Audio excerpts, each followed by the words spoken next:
할렐루야. 아멘. 우리 새벽 기도 때 이렇게 합니다. 손을 들고 두 손, 예전에는 많이 했는데 두 손 들고 아멘 했더니 얼마나 좋은지 뭡니다. 제가 할렐루야 할 때 여러분 두 손 들고 한번 아멘 해보십시오. 할렐루야. 얘들아 하는 거야. 두 손 들고 아멘 하는 거야. 옛날에 많이 했잖아. 큰 소리로 할렐루야. 다시 한번 할렐루야. 아멘입니다. 아멘. 좋습니다. 오늘은 예수님과 연합한 사람이라는 제목으로 여러분들과 함께 은혜를 나누기를 원합니다. 자, 우리는 지난 시간에 삼위일체에 대해서 여러분 배웠습니다. 자, 여러분들 기억해 보세요. 이게 이번 주에 얼마나 놀라운 역사가 있었는지 모릅니다. 그렇죠? 제가 나누기를 원하는데 하나님은 여러분 세 분이십니다. 그죠? 성부 하나님, 성자 하나님, 성령 하나님은 세 분이신데 이 세 분이 하나입니다. 모든 사역을 함께 일하십니다. 특별히 창조하실 때, 그리고 우리 각 사람들의 구속의 여정, 각 사람들의 온전한 구원을 이루시기 위하여 개개인을 함께 인도하고 계시는 분이 삼위일체 하나님이신 것입니다. 아멘이죠? 예수님께서 승천하신 다음에 10일 뒤에, 열흘이 지난 다음에 D-Day가 됐습니다. 어떤 날이죠? 드디어 구약에서 예언된 예수님께서 말씀하신 하나님의 성령 하나님께서 드디어 오시는 날이 예수님 승천 10일 뒤에 오순절 날인 것입니다. 자, 여러분, 이 성령 하나님이 임하시면서 이것은 사실 너무나 감격스러운 날이에요. 이 날은요, 여러분 새로운 시대가 열린 것입니다. 완전히 새로운 역사가 지금 다시 쓰여지고 있는 것입니다. 왜요? 하나님의 영이 이제는 하늘을 떠나 각 사람들 안에 내주하셔서 각 사람들을 인도해 가시는 날의 시작이기 때문에 정말 놀라운 역사의 날인 것입니다. 아멘. 그렇죠? 하나님의 영이 거하시면서 우리는 어떻게 됐어요? 하나님의 영이 거하시는 성전이 되었습니다. 그렇죠? 또한 주님의 몸된 교회가 되었습니다. 아멘입니다. 그리고 성령으로 말미암아 하나님을 나의 아버지라고 부르면서 친밀한 교제할 수 있는 길이 열린 날이 바로 오순절 날이에요. 여러분 얼마나 기쁩니까? 성령님이 오시지 않았으면 우리가 모여서 드리는 이 예배에서 하나님을 우리는 경험할 수 없어요. 이 말씀을 통해서 여러분에게 들려지는 하나님의 음성이 여러분 깨달아지지 않습니다. 성경을 읽어도 나를 향하신 주님의 뜻이 깨달아지지 않아요. 여러분 성령이 아니고서는 하나님을 아버지라고 부를 수가 없어요. 그게 다 성령님이 오셨기 때문에 가능한 것입니다. 그렇기 때문에 역사적인 새로운 시대가 열린 줄 믿습니다. 아멘입니다. 예수님께서 약속하신 성령 하나님께서 드디어 오순절날 마가의 다락방에 120명에게 임하셨습니다. 성령님이 임하시자 어떻게 됩니까? 성령으로 충만해진 제자들이 성령께서 다스리시니까 뭐가 시작이 됩니까? 성령 사역이 시작이 되는 것입니다. 그게 방언이에요. 외국어로 복음을 증거하기 시작합니다. 그죠? 특이했죠? 고린도전서의 방언은 하늘의 언어지만 그 방언은 외국어, 그 나라 말로 복음을 증거하는 성령 사역이 시작된 거예요. 이방 선교가 시작된 것입니다. 얼마나 놀랍습니까? 성령이 오셨기 때문에 이방 선교가 시작되어 우리도 예수님을 믿게 된 것입니다. 할렐루야! 얼마나 놀라운 날인지 모르겠습니다. 자, 그런데 여러분 삼위일체가 틀렸다고 말하는 대표적인 이단이 있습니다. 다른 사람 몰라도 우리 사랑이는 잘 압니다. 삼위일체가 틀렸다고 말하는 대표적인 이단, 신천지, 새하늘과 새 땅을 기다리는 좋은 말 다 쓰고 있죠. 신천지가 삼위일체를 부인합니다. 성령님은 여러분 인정해요. 여러분 잘 들어보세요. 말을 교묘하게 바꾸면서 물타기 합니다. 그러니까 잘 듣고 있으면 그런 것 같아요. 성령님은 인정합니까? 물어보면 성령님은 인정합니다. 성령은 인정. 하나님도 인정하고 예수님도 인정하고 성령님도 인정해요. 그럼 마치 삼위일체를 인정하는 것 같잖아요. 근데 우리 이분들은 삼위일체를 인정하지 않습니다. 예. 예. 우리 교회 어떤 한 자매가 신천지 어떤 남자 청년이 과 전화 통화하다가 마음이 조금 열리려 그랬어요. 근데 대화를 쭉 하다 보니까 뭐가 이상해요. 뭐에서 걸렸냐면 6월 달에 삼위일체에 대한 걸 배웠단 말이죠.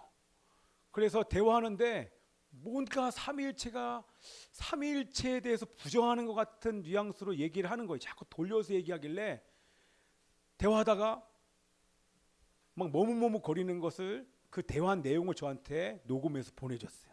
그거 제가 딱 들어봤어요. 딱 듣는 순간 신천지네. 딱 들으니까 이게 신천지. 그래서 내가 신천지에 대한 설명을 해줬어요. 뭐냐면 성령 하나님은 인정하는데 신천지는요 성령님이 우리 안에 내주하신다고 믿지 않아요. 왜 믿지 않을 수밖에 없냐면 보혜사가 누구냐면 이만이에요. 보혜사가 이만이니까 성령님이 우리 안에 거하시는 것이 아니라 성령님은 인정하는데 성령님이 우리와 함께 한다고 얘기해요. 그거 맞잖아요. 성령님은 우리와 함께 하시잖아요. 성령님이 우리와 함께 하는데 이분들의 논리가 뭐냐면 이만희 선생님이 우리와 함께 하기 때문에 성령이 함께 하는 거예요. 이해되시죠?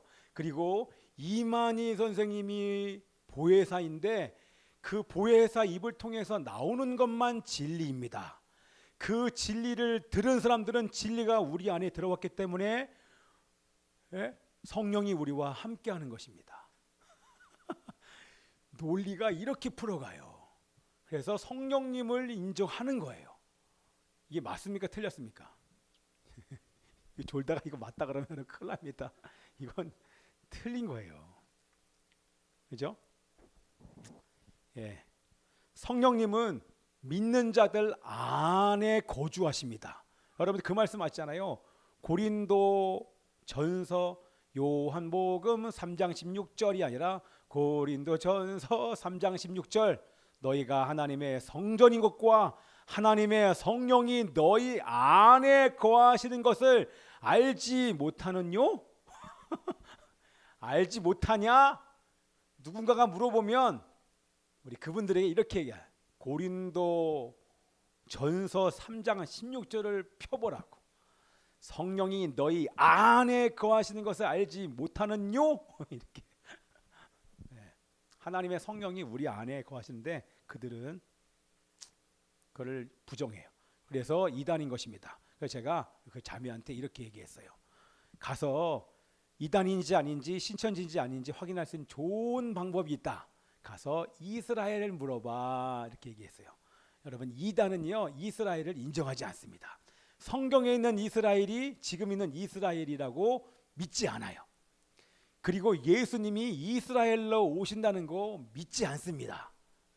그래서 이스라엘 한 번만 이렇게 여러분 약간 긴가민가하면 이스라엘 딱 물어보잖아요. 속으로 아니구나. 빨리 떠나시면 돼요. 더 이상 얘기하지 마시고 빨리 떠나시는 은혜가 이렇게 기도합니다. 그래서 그 자매가 다시 그 형제에게 전화가 왔어요. 그래서 물어봤어요. 이스라엘 물어보고 이게 물어봤는데 몰라요. 그래서 문자가 왔어요. 목사님 확실해요. 그리고 차단했어요. 예, 저는 영혼 하나 건졌습니다, 여러분. 예, 참 이렇게 진리를 부정해요. 예. 마지막 때는 이런 일들이 얼마나 많아지는지 모릅니다. 여러분, 지금 우리가 사도행전 보고 있지 않습니까? 사도행전은 성령님을 빼놓고 얘기할 수 있을까요? 지금 사도 바울의 1, 2, 3차, 4차 여행까지를 얘기를 하는데 여러분 그걸 얘기하지만 성령님을 빼놓고서는요 절대 이 사도행전이 기록될 수가 없어요. 그래서 사도행전을 성령행전 이렇게 얘기합니다. 사도들이 성령님을 따라 각 지역을 다니면서 기록한 복음을 증거한 그 행적들을 기록했기 때문에 사도행전 이렇게 얘기를 하는 것입니다. 자, 성령님이 충만하자 여러분 제자들이 달라진 게 뭡니까? 여러분 지금 사도 바울의 전도 여행을 보십시오. 전도 여정을 보면 1차, 2차 전도 여행을 보면 자, 1차 전도 여행 저 갈라디아 지역 2년, 2차 전도 여행 마게도니아, 아가야, 헬라, 고린도 지역 3년, 3차 전도 여행 4년. 자, 1, 2차 전도 여행 5년 동안 이 바울이 걸어 다니며 배를 타고 다닌 거리만 해도 7,000km가 넘습니다. 여러분 7,000km라고 하면 제가 아침에 구글로 봤어요. 여기서부터 이집트까지 가는 거리예요. 엄청 멀지. 거의 이스라엘까지 가는 거리. 비행기 타고는 꼬박 12시간은 날아가야 되는 그 거리를 5년 동안 계속 다닌 거예요. 어떻게 가능합니까? 사람의 힘으로 가능합니까? 아닙니다. 사람의 힘으로 불가능해요. 산을 넘고 물을 건너고 동족들에게 매맞고 배반당하고 모함받고 돌에 맞아 죽는 일들, 이런 일들이 계속되는데도 사도들이 포기할 수 없는 것은 그들 안에 성령이 있기 때문에 그렇습니다. 그날 디데이, 그날 하나님의 영, 하나님과 함께 했던 그 영이 드디어 인간 세상에 내려와 우리 안에, 인간의 마음에 거주하시면서 인간들을 이끌어 가시고 필요할 때마다 힘을 주시고 하나님의 능력을 보시고 하나님의 사랑을 부어주어서 영혼들을 보살필 마음을 주셨기 때문에 사도들은 전진할 수 있는 것입니다. 아멘이죠. 다 성령께서 하고 계시는 것입니다. 아멘. 자, 우리 사도 바울도요 1차, 2차 전도 여행을 5년 끝나고 돌아왔어요. 그리고 나서 잠깐 쉽니다. 몇 개월 동안 쉬고 나서 여러분 한 번 쉬면 이제 가고 싶지 않을 거예요. 그런데 아니요. 다시 털고 일어나고 준비하여 드디어 3차 전도 여행지를 향해서 출발합니다. 지난번에 복음을 전거했던 1차, 2차의 복음을 증거했던 그 제자들과 교회를 돌보기 위해서 다시 바로 출발합니다. 근데 이번에는요 사람 아무도 안 데리고 가요. 혼자서 이 여행을 출발합니다. 어떻게 가능합니까? 성령께서 그와 함께 하시기 때문에 가능한 줄 믿습니다. 성령께서 그에게 힘을 주기 때문에 가능한 것입니다. 성령께서 교회에 대한 마음과 영혼에 대한 마음을 주시기 때문에 주체할 수 없어서 기쁜 마음으로 출발합니다. 여러분 사도 바울이 인상 쓰면서 갔을까요? 힘들게 갔을까요? 아닙니다. 다시 안디옥 교회, 1차도 2차도 3차도 안디옥 교회의 파송을 받고 기쁘고 즐거운 마음으로 이 바울이 다시 3차 전도 여행을 가는 것입니다. 아멘. 자, 우리 한번 23절 말씀, 18장 23절 말씀, 그것을 요약해서 기록해 놓은 23절 말씀 읽습니다. 시작. 얼마 있다가 떠나 갈라디아와 부르기아 땅을 차례로 다니며 모든 제자를 굳건하게 하니라. 이게 바로 3차 전도 여행을 출발한 것입니다. 출발을 해서 바울은 지금 갈라디아 지역을 비시디아, 안디옥서부터 더베, 루스드라 이런 지역을 쭉 다니면서 제자들을 견고하게 한 1년 정도 지금 계속 다니고 있어요. 그때에 우리 여기 24절부터 28절에 누군가 한 사람이 등장합니다. 누가 등장하죠? 그 사람 이름이 알볼로 아니에요. 알볼로는 피자고 아볼로가 등장을 합니다. 그죠? 이 아볼로가 등장을 합니다. 자, 이제 에베소에서 성경을 가르친 아볼로가에 대한 얘기가 시작하는데, 자, 이 아볼로는요, 여러분 애굽, 지금은 이집트의 거의 중심 도시 알렉산드리아 출신이에요. 그 알렉산드리아가 문화의 중심지, 거기는 똑똑한 사람들이 얼마나 많은지 몰라요. 거기 출신이다 보니까 이 아볼로가 성경에 능통합니다. 그 성경인즉 그것은 구약 성경이겠죠. 구약 성경에 능통한데 말도 잘해요. 말만 많이 하는데 말을 잘하는데 열정까지 있어요. 와, 대단하죠? 그러다 보니까 이 에베소 지역에 와서 사람들이 다 인정하는 거예요. 그래서 이 사람의 실력을 인정해서 회당에서 말씀을 증거할 수 있도록 기회를 줍니다. 그래서 아볼로가 회당에서 열심히 복음을 증거하면서 말씀을 선포하고 있는 그 자리에 누가 앉아 있습니까? 여러분 기억나십니까? 두 부부, 브루스길라와 아굴라가 말씀을 듣고 있었어요. 지금 에베소에 와 있거든요. 그런데 이 알렉산드리아 출신인 이 아볼로가 말씀을 전하는데 대단해요. 너무 말도 잘하고 너무 똑똑해요. 그 안에서부터의 열정을 막 느낄 수 있는 거예요. 근데 가만히 들어보니까 2% 부족해요. 다 갖췄는데, 다 있는데 맞는 말 하는데 뭔가 2% 부족해요. 근데 그 2%가 가장 중요한 복음의 핵심이 없는 거예요. 그래서 다 있는 자리에서 아볼로를 향해서 뭐라고 얘기한 것이 아니라 아볼로를 따로 불렀어요. 잠깐 와보시라고. 우리는 누구누구인데 잠깐 우리 집에 가서 같이 식사하자고. 그래서 집으로 데려갔어요. 이 집에 데려가서 뭐 합니까? 복음을 증거하기 시작합니다. 어? 복음을 증거하기 시작해요. 뭐에 대한 복음? 그래 물어봤더니 이 아볼로가 하는 것은 요한의 세례까지밖에 모르는 거예요. 여러분, 요한의 세례만 안다는 게 무슨 얘기예요? 불세례를 모르는 거예요. 이해되시죠? 성령 세례, 불세례에 대해서 전혀 모르는 거예요. 그러니까 사실 아무것도 모르는 거죠. 근데 여러분 보세요. 이 브리스길라와 아굴라는요, 천막 만드는 일을 하는 평신도 아닙니까? 이 아볼로는 자꾸 헷갈리는데 아굴라 아볼 해본다. 자, 알아서 이 아볼로는요, 여러분 그 당시 최고의 지식인입니다. 최고의 지식인을 향해서 이 평신도가 가르치는 거예요. 여러분 아볼로 대단하지 않습니까? 그 말을 듣고 그 말을 듣습니다. 그 말을 내가 전하면서 가르치겠다고 얘기했더니 오케이 하면서 이 브리스길라와 아굴라가 하는 말을 잘 듣습니다. 근데 여기에 놀라운 역사가 나타납니다. 여태까지는 한 번도 깨닫지 못한, 여태까지는 구약에 살았습니다. 그치요? 예수님에 대해서 알기는 알아요. 그러나 예수님의 죽음과 부활을 들어서 알고 있긴 하지만 예수님이 가신 뒤에 하나님의 성령이 오셔서 그 하나님의 성령이 오순절날 각 사람들의 마음에 임했다고 하는 이 사실을 들어본 적이 없는 거예요. 불세례와 성령 세례에 대해서 들어보지도 경험해보지도 못하니까 설교할 때 어떻습니까? 뭔가 하나 빠졌지요. 가장 중요한 복음의 핵심이 빠졌습니다. 왜요? 성령이 임재하지 않은 상태에서 아무리 설교해봐야 변화가 없어요.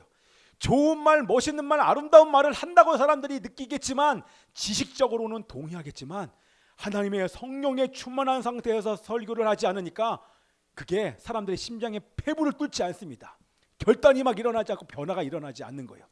그런데 이 브리스길라와 아굴라가 복음을 자세히 풀어 설명하며 가르칩니다. 그런데 하나님의 놀라운 역사가 나타납니다. 말씀을 진리를 듣는 순간 하나님의 성령이 그 아굴라 가운데 임하면서 성령의 세례가 임하는 줄 믿습니다. 성령의 세례가 여기 나왔다고 임했다고는 나오지 않아요. 그런데 어떻게 알 수 있습니까? 우리 말씀을 한번 읽어볼게요. 말씀이요. 몇 절이에요? 예, 우리 27절, 28절 한번 읽어볼게요. 시작. 아볼로가 아가야로 건너가고자 격려하며 제자들에게 편지를 써 영접하라였더니 그가 감의 은혜로 말미암아 믿은 자들에게 많은 유익을 주니 이는 성경으로서 예수는 그리스도라고 증언하여 공중 앞에서 힘있게 유대인의 말을 이기미라. 여러분 뭡니까? 자, 회당에서 말씀을 전하는데 달라졌어요. 뭔가 하나님의 역사가 그 유대인이 모여있는 그 회당에서 막 놀라운 역사가 나타나는 그 자리에 고린도에서 온 사람들이 있는 거예요. 근데 말씀을 듣는데 너무 막 은혜가 되는 거예요. 이거 나 혼자만 듣고 싶지 않아요. 내가 있는 내 가족들, 내 친구들, 우리 회당에서 우리 아볼로를 모셔다가 이 복음을 듣고 싶은 거예요. 그래서 가서 얘기했어요. 우리 고린도 지역, 아가야에 있는 고린도 지역에 와달라고. 그랬더니 흔쾌히 허락하고 아가야로 가서 이 아볼로가 복음을 증거하기 시작합니다. 그런데 그때 뭐라고 증거하기 시작합니까? 예, 하나님의 성령이 제자들 가운데 임하여서 그 제자들이 권능을 받고 담대하게 예수가 그리스도이십니다. 구약에 예언된 그 예수가 오셨고 여러분을 위해서 죽으셨고 부활하시고 하늘로 올라가셔서 성령을 보내주셨습니다. 예수가 그리스도이십니다. 예수가 그리스도. 자, 이제 보세요. 성령을 경험하지 않은 상태에서 복음을 증거했을 때도 사실은 놀라웠었는데 이제는 내가 진리를 경험했어요. 하나님의 성령을 체험했어요. 성령 세례가 임했어요. 그리고 나서 예수가 그리스도라 얘기하니까 제일 마지막에 뭐라고 얘기합니까?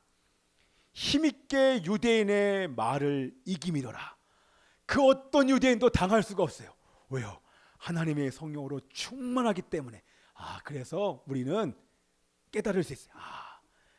하나님의 진리의 말씀을 듣는 그 순간 성령 세례가 아볼로 가운데 임했구나, 오순절이 그 개인에게 임했구나라고 하는 것을 우리가 알 수 있게 되는 줄 믿습니다. 아멘. 재미있지 않습니까? 자, 18장 23절에 요약했던 우리 3차 전도 여행, 그 3차 전도 여행이 이제 다시 19장 1절에서 시작을 합니다. 우리 19장 1절 말씀 다 같이 큰 소리에 있습니다. 시작. 아볼로가 고린도에 있을 때에 바울이 윗지방으로 다녀 에베소에 와서 어떤 제자들을 만나. 자, 그림 나오시죠? 이제 아시겠죠?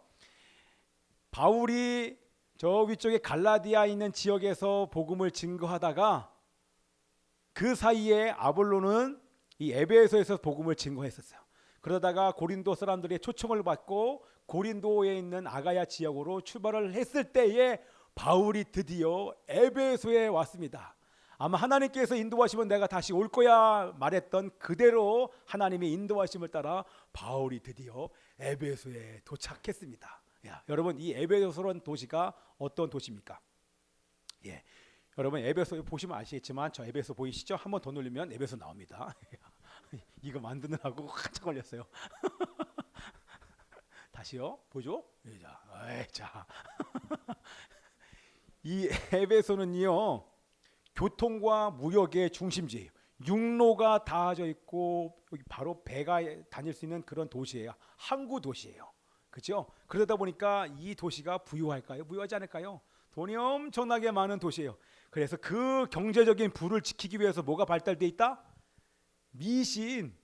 이거를 좀 지켜주십시오 그러면서 미신과 우상 숭배가 얼마나 발달된 도시인지 몰라요. 여기에 여러분 세계 7대 불가사의 중에 하나, 파르테논, 아테네에 있는 파르테논 신전에 몇 배? 4배나 더 큰 어떤 신전? 아데미 신전이 이곳에 고린도 에베소 지역에 있었습니다. 왜 7대 불가사냐면요, 여기에 기둥이 있는데요, 17m 다니는 기둥이요 100개가 있어요. 지금도 남아 있어요. 나중에 우리 한번 가자고요. 우리 같이 갑시다. 전세기 내서. 자, 그리고 길이가 100m, 그렇죠? 100m, 넓이가 한 50m 정도 되는 그런 이 아데미 신전이 있었던, 얼마나 우상 숭배와 미신이 강력한 곳인지 모릅니다. 여기에 바울이 도착했습니다. 지난번에 한번 제가 얘기했지만 저는 사실 이 지금 말하면서도 흥분이 돼요. 여러분, 하나님을 경외하지 않는 땅, 우상 숭배의 가장 요충지, 가장 큰 신전을 가지고 있는 이 땅, 그 땅에 하나님을 경외하는, 하나님의 성령으로 충만한 이방인의 사도인 바울이 발걸음을 딱 내딛는 것입니다. 저는 이게 흥분돼요. 그 다음에 역사는 어떤 일이 펼쳐질까가 막 기대가 되는 거예요. 나중에 사실은 여기서 엄청난 영적 전쟁이 있습니다. 놀라운 하나님의 역사가 나타납니다. 자, 거기에 도착해서 딱 봐서 보니까 하나님께서 누구를 만나게 하셨습니까? 제자들을 만났어요. 누구 제자일까요? 요한의 제자들을 만났어요. 요한의 제자들을 만나서 대화하기 시작했습니다. 이렇게 이것저것 대화를 하는데 우리는 알잖아요. 제자들의 모습이 아볼로랑 똑같은 거예요. 뭔가 대화를 나누는데 2% 부족해요. 여기도. 이게 뭔가 봤더니 성령이 내주하시는 그런 이 증거가 보이질 않아요. 대화하다 보면 여러분 알잖아요. 성령이 있는 사람들은요, 거듭난 사람들은 저 사람이 성령이 있는지 없는지는요 그냥 몇 마디 대화해 보면 알잖아요. 보니까 바울이 보니까 이분들 몰라요. 요한의 제자니까 그냥 어렴풋이 예수님의 죽음만 알았지, 죽음과 부활만 알았지, 예수님이 보내신 하나님의 성령이 오셔서 거주한 거에 대해서 한 번도 들어본 적이 없는 거예요. 그래서 바울이 물어봅니다. 그 물어보는 대화가 2절부터 4절에 나오는데 이렇게 물어봅니다. 너희가 믿을 때 성령을 받았느냐? 너희가 믿을 때 성령을 받았느냐? 그랬더니 이 요한의 제자들이 뭐라고 얘기합니까? 우리는 성령이 계심도 듣지 못했습니다. 난 들어본 적이 없어요. 성령이 뭐예요? 그러면 너희가 무슨 세례를 받았느냐? 그랬더니 아볼로랑 똑같은 대답을 합니다.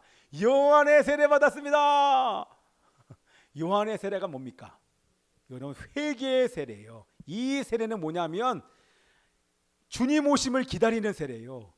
예수님을 성령 세례가 임하기 전에 준비하는 세례예요. 왜? 여러분 성령이 임하려면 뭐 해야 됩니까? 회개해야 되잖아요. 그러니까 요한의 세례는 회개의 세례, 성령이 오실 수 있도록 준비하는 세례를 받은 거예요. 그런데 이 오순절에 대해서 아보로처럼 듣도 보지도 못한 거예요. 그러니까 바울이 뭐라고 말합니까? 우리 4절 한번 읽어봅시다. 4절 다 같이 큰 소리로 시작. 바울이 이르되 요한이 회개의 세례를 베풀며 백성에게 말하되 내 뒤에 오시는 이를 믿으라 하였으니 이는 곧 예수라 하거늘. 아멘. 자, 너의 선생 요한이 얘기하지 않았냐? 세례 요한이 얘기하지 않았냐? 뒤에 오시는 그분이 바로 예수님인데 그 예수 그리스도를 믿어야 한다, 이 얘기를 해준 것입니다. 아멘. 자, 그러면서 무슨 얘기를 하냐면 바울이 이것저것을 설명을 하면서 예수님을 믿고 예수 그리스도의 이름으로 세례를 받아야 돼, 이렇게 성경은 기록을 하고 있습니다. 그렇죠? 여기 어디 나와 있습니까? 자, 5절 말씀 있습니다. 5절 말씀 이런 거예요. 보세요. 예수 그리스도의 이름으로 세례를 받는 것을 대화 중에 얘기를 한 것입니다. 그 얘기는 뭐냐면, 자, 요한의 세례는 회개의 세례로 성령 세례를 준비하는 세례인데 지금 예수님을 믿고 예수님이 주시는 이 세례는 다른 세례가 아니라 바로 예수님과 연합하는 세례라는 것입니다. 여러분 이해가 돼요? 이해되시죠? 예수의 죽음과 예수의 부활과 연합하는 세례를 받아야 된다라고 우리 제자들에게 얘기를 한 것입니다. 그 얘기는 다시 풀어서 얘기를 하면, 자, 여기서 보세요.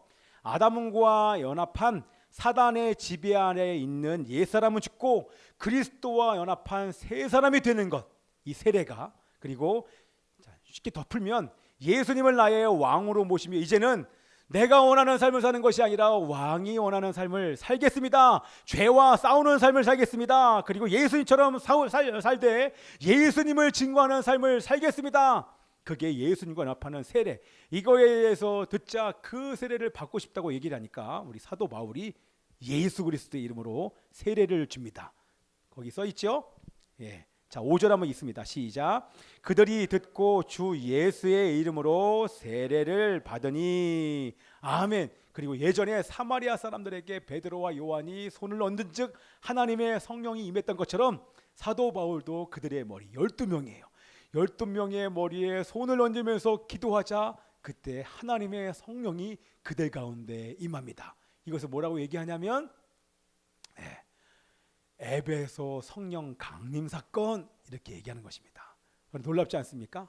여러분, 바울이 하나님을 경외하지 않는 땅에 들어가서 하나님께서 첫 번째로 만난 사람들이 요한의 제자를 만났습니다. 요한의 제자들과 만났는데 이 바울은 지금 호롤단신 여기에 왔지 않습니까? 그런데 와서 하나님은 같이 동역할 수 있는 요한의 제자 12명을 만나게 하십니다. 지금 뭐가 그림이 그려지죠? 예수님과 12제자처럼 12명을 만나게 하셔서 대화하다 보니까 성령을 몰라요. 성령 세례와 불세례가 임하지 않았어요. 그래서 예수 그리스도의 이름으로 세례를 짓고 예수와 연합하는 세례를 다시 한번 준 다음에 손을 얹은 즉 하나님의 성령이 그들 가운데 충만히 임하여 그들이 성령으로 충만해집니다. 그러면서 똑같이 마가의 달 가운데 임하였던 하나님의 제자들이 성령 충만하여 외국어로 방언하는 것처럼 이 사람들도 외국어로 방언하며 예언하기 시작합니다. 아멘. 여러분 놀랍지 않습니까? 이제 동역자가 생긴 거예요. 성령 충만한 12명의 제자들과 함께 이제 바울이 이 땅을 정복할 수 있는 길이 다 열린 줄 믿습니다. 아멘. 자, 이제 끝났어요. 반주해 주셔야 돼요. 네. 반주하면서 제가 기도를 할 건데요. 오늘 본문에서는요 2번이나 요한의 세례에 대해서 얘기를 하고 있습니다. 그죠? 요한의 세례에 대해서 얘기를 한다는 얘기는 아직까지 구약을 살고 있는 사람이 우리 중에 있을 수 있다는 거예요. 그러니까 여러분도 지금 점검해 보셔야 돼요. 자, 제가 질문 한번 해볼게요. 여러분들이 받은 세례는 요한의 세례입니까? 아니면 성령 세례, 불세례를 받았습니까? 점검해 보세요. 여러분이 받은 세례는 요한의 세례입니까? 아니면 성령 세례입니까? 분명한 것은 성령 세례를 받은 사람들은 예수님을 나의 구주와 주님으로 영접하는 그 순간 성령 세례를 받은 사람들은 예수님과 연합한 사람들입니다. 아멘이죠? 그래서 오늘 제목을 예수님과 연합한 사람이라고 적은 것입니다. 여러분, 예수님과 함께 연합한 사람은 나를 위해 살지 않습니다. 점검하기 계시죠? 절대 나를 위해 살지 않아요. 그리고 죄와 타협하지 않습니다. 세상과 타협하지 않고 죄와 세상과 싸웁니다. 그리고 말씀에 순종하는 삶을 살 수밖에 없어요. 그래서 삶 속에서 매일매일 예수님을 닮기 위해서 몸부림칩니다. 예수님을 닮을 수 있는 방법이 성령님을 따라 매일 말씀을 보고 말씀을 묵상하고 공부하고 충분히 주님과 기도해야지만 살 수 있는 것을 알기 때문에 절대 이런 삶을 포기하지 않는다. 그 사람은 성령 세례를 받은 사람입니다. 근데 본인이 성령 세례 받았다고 하는데요, 여기 나와 있는 것처럼 요한의 세례, 아직까지 구약에서 사는 사람들이 사실 교회에 얼마나 많은지 모르겠습니다. 여러분 점검해 보십시오. 여러분은 불 세례를 받았습니까? 요한의 세례를 받았습니까? 성령으로 정말 거듭났습니까? 아직 요한의 세례에 머물러 있는 자가 있다면 예수님을 나의 구주와 주님으로 영접하면 됩니다. 그러면 이 시간 영접한다 고백하면 아볼로에게 임했고 요한의 12 제자에게 임했던 하나님의 성령이 우리 그분 가운데 임해 주실 줄 믿습니다. 이미 성령의 세례를 받으신 분들 중에서 성령 세례를 받으신 분들 중에서 죄와 타협하고 있는 사람, 그리고 세상과 타협하고 있는 자가 있습니까?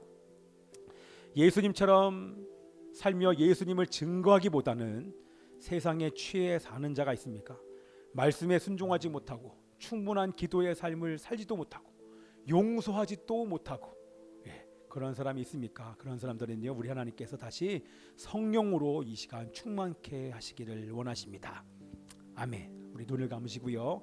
살아계신 하나님 아버지시여, 거룩하신 성령님이시여, 지금 이 시간 마가의 다락방 가운데 임하였던 하나님의 성령님이시여, 아버지 하나님이시여, 또한 아볼로에게 임했던 하나님의 성령과 요한의 12 제자에게 임했던 하나님의 놀라운 하나님의 거룩한 성령님께서 이 시간 불로 이 땅 가운데 와주시기를 소원합니다. 이 자리에 임하여 주셔서 세상의 헛된 마음을 태워주시옵소서. 자신의 죄를 보고 깊이 회개하게 하여 주시옵시고 예수님의 증인으로 다시 일어날 수 있도록 주께서 역사해 주시옵소서. 우리 한번 주여 한번 외치고 다 같이 동서로 기도합니다. 주여 기도합시다.